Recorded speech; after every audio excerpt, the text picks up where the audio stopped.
धन्यवाद जी। मेरी समझ में जिस तरीके से अफगानिस्तान सामने आ गया है और चीन भी वहां अपने खेल खेल रहा है, मुझे नहीं लगता कि अगली बारी भी पाकिस्तान ग्रे लिस्ट से ग्रे लिस्ट से हट पाएगा। जी। मुझे नहीं लगता हट पाएगा। बात यह है, अभी बिल्ली को मलाई की हांडी नजर आ गई है अफगानिस्तान में। जी। एक तरफ टर्की इस हांडी को लूटने में लगा रहेगा और एक तरफ पाकिस्तान, और इनको ये पता नहीं है, अपना घर डुबा रहे हैं ये।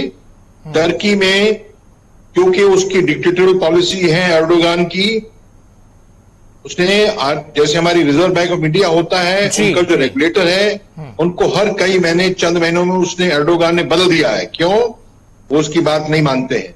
देखिए, एफएटीएफ का मेन काम ये है कि क्या आपके पास ऐसा सिस्टम है जी, ऐसा मैनेजमेंट सिस्टम है, ऐसा तंत्र है कि एएमएल क्या, एंटी मनी लॉन्ड्रिंग एक्टिविटीज, इसको आप हैंडल कर सकते हैं जी। बी, क्राइम फाइनेंसिंग, इसको आप हैंडल करने का सिस्टम है। और अगर आप कैप्चर कर लेते हैं, जैसे इंडिया में, बिहार में हुआ, यूपी में हुआ, अगर प्रॉपर्टी क्रिमिनल की है तो गवर्नमेंट उसको जब्त कर लेती है। क्रिमिनल्स की प्रॉपर्टी को जब्त करने का तरीका आपके पास है।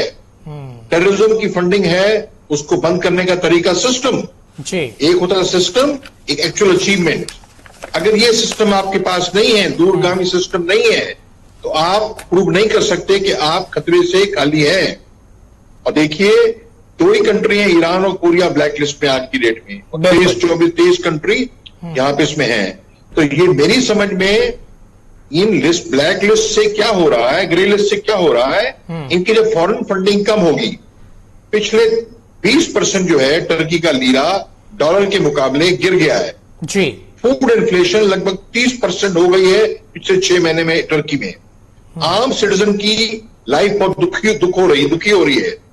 फॉरेन फंडिंग अगर करें, चाहे कोई यूएन, इंटरनेशनल मॉनेटरी फंड करे, कोई भी करे, क्यों करे? क्यों नहीं करेगा? करेगा तो आप मिसयूज करने वाले आदमी हैं। इसके चलते यही प्रॉब्लम पाकिस्तान में है। सिटीजन जाए भाड़ में, हमको तो लड़ाई करते रहने का है। जनरल्स ने वहां पे खाली लड़ाई मचा के रखने का है, टेरर फंडिंग करने का है। टर्की का यही काम है। तो ये बात ये है, मुझे अच्छा ये चीज लग रहा है इसमें कि जो वेस्टर्न वर्ल्ड है, मैं इसको एक और नजरिए से देखता हूं चंदन जी। ये जो इस्लामिक टेरर का जो गेम है, अभी तो आईएसआईएस तो बीच में आया ही नहीं है। जी। इस्लामिक टेरर का जो गेम है, इसको जड़ से काटने का यही तरीका है कि एफएटीएफ सख्त हो जाए। और जो हो रहा है, अगर ये होगा, फंडिंग इनकी दबाई जाए, कम होगी, तो पाकिस्तान महंगाई बढ़ेगी, गुर्बत बढ़ेगी, और सेम चीज टर्की में होगी, तो इन दोनों की दादागिरी चिक में आएगी। ये दोनों एक ही थाली के चट्टे बट्टे हैं। बहुत अच्छी बात है कि इस चीज को नजर आ जाता है आम नागरिक को दुनिया के कि एफएटीएफ इफेक्टिव है, तभी टर्की को बीच में घसीट लाया है। हो आगे आने वाले समय में चंदन जी, इसके उपाय क्या निकलते हैं समय बताएगा। भारद्वाज जी। जी कंटिन्यू करिए सर, आवाज आ रही है। देखिए, हाँ, ये एफएटीएफ 2000 से कम 21 साल से चल रहा है।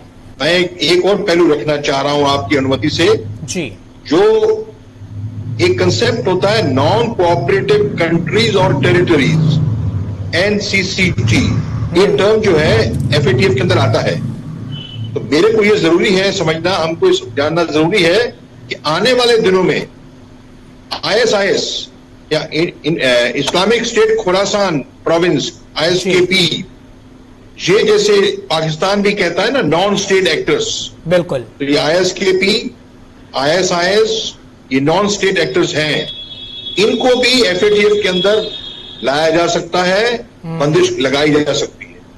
और देखिए, अफगानिस्तान का तो बड़ी आम बात है, ड्रग्स के हिसाब से इनका काम होता है, इनकी पूरी इकोनॉमी ड्रग्स पे बेस्ड है, तो मनी लॉन्ड्रिंग तो होनी है। हवाला जो कहते हैं, हम इंडिया में कहा जाता है क्राइम क्रिमिनल्स हवाला करते हैं, वही चीज है मनी लॉन्ड्रिंग। तो ये खत्म होना बड़ा मुश्किल है। मेरी समझ में आने वाले दिनों में तो बढ़ेगा। जी। और ये भी कहते हैं जब पाप का घड़ा भर जाता है तभी वो बिल्कुल। टूटता है, कि बढ़ेगा, कम नहीं होगा। अब सवाल ये है कि ISIS को भी हम रोके। और चीन जो है, बड़ी कमाल की बात है, आप सूडान में जाएंगे, चीन जाएगा, ज़ाम्बिया में जाएगा, अफ्रीका में कहीं जाएगा, वो क्या कहते हैं, हमें तो आप मौका दो, आपका हम डेवलपमेंट करेंगे, जमीन लेंगे, रेलवे बनाएंगे, पोर्ट बनाएंगे, और बाद में आपकी गर्दन पकड़ लेंगे, टेरिटरी ले लेंगे। उनको कोई इस चीज से लेना देना नहीं। आपके यहाँ कम्युनिस्ट रिजीम है, कैपिटलिस्ट है, डिक्टेटरशिप है, तो कोई मतलब नहीं। तो इसके चलते मतलब no holds bar, catch as catch can, साम दाम दंड भेद, कोई वैल्यूज नहीं उनकी। तो इस हिसाब से हम लोग अगर समझें कि कैसे पाकिस्तान को दबाए, पाकिस्तान की खुराफात जो है कम करेगा चीन, नहीं करेगा। चीन का क्या है, वही तरीका जो डेंग ने भी कहा था, I don't care cat is black और cat is red, it should catch mice. हमें तो पकड़ बनानी है। ऑलरेडी उन्होंने तालिबान के साथ मिलके, इन्हीं ग्रुप के साथ जगह भी लेना शुरू कर दिया है। क्यों? उनको मिनरल्स चाहिए अफगानिस्तान के। और देखिए हमारे लिए क्या खतरे की बात है, अभी जो सिविलियंस किलिंग है इस ईयर के अंदर, लास्ट इस 2021 के अंदर, जनवरी से लेकर अभी तक सिविलियन कैजुअलिटीज ज्यादा हुई है, बढ़ रही है जी, कंपेयर टू सर्विस कैजुअलिटीज हमारी। क्यों? जो पूंछ एरिया में ये खतरा है कि ये ISIS के ट्रेंड आदमी वहां पहुंचे, और इस आग में पाकिस्तान भी लपेट में आ सकता है। जो उनका TPP है, तरीके तालिबान, तरीके TTP, तरीके तालिबान पाकिस्तान जी, वो भी पाकिस्तान को दबाएगा। तो मैं जो देख रहा हूं, और ड्रोन्स, आप जानते होंगे टर्की जो है ड्रोन में बहुत, ड्रोन टेक्नोलॉजी में काफी माहिर हासिल कर चुका है। तो हमारे लिए ये काफी आग का जो है, आग का रिंग, आग का तालाब हमारे आसपास खड़ा हो रहा है। तो हम बहुत क्विकली एक्शन लेना पड़ेगा। और क्यों, मेरी समझ में ये भी मुझे आता आंकलन आया है, जो पूंछ में जो LOC में तकलीफें बढ़ रही है, चीन यही करेगा। और ये ताकि LAC में जो उसने पूरी तैनाती की है चीन ने, इतनी भारी भरकम, देखिए 1962 का वॉर, वो भी चीन ने दिसंबर में ही किया था। तो ठंड की वजह से रुकेगा नहीं, तो इधर करके गड़बड़ी डाइवर्ट करके, और ईस्ट में, अरुणाचल में, तवांग में जो मजबूती कर रहा है, हमको 2.5 फ्रंट वॉर के लिए हमें तैयार होना पड़ेगा।